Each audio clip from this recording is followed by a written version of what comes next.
amesema yuko Dodoma, anatokea Singida Manyoni.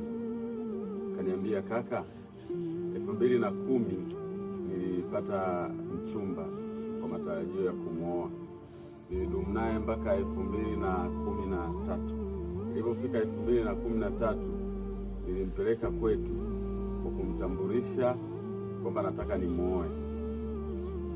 Kwa bahati mbaya wazazi wangu wakamkataa.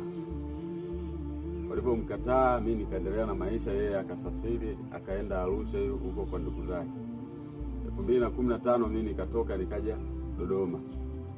Lakini toka hapo sijapata mtoto hata kuzingiziwa, na sijai kupata mwanamke akaeleweka. Wanawake wote nao wapata wanazingua. Nifanyaje? Kwanza kabisa, hiyo ni nuksi.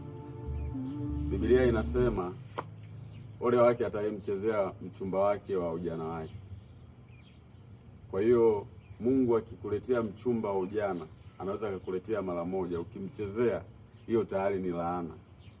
Kitu cha pili, inatakiwa umtafute yule kama hajaolewa, ikiwezekana umuoe, na kama ameolewa muombe msamaha. Anaweza kuwa alisikitika toka moyoni.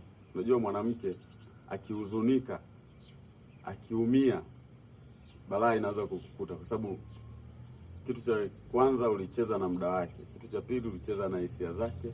Hata kama kosa lilikuwa sio lako, kosa la wazazi wako, lakini jitahidi umtafute, muombe msamaha.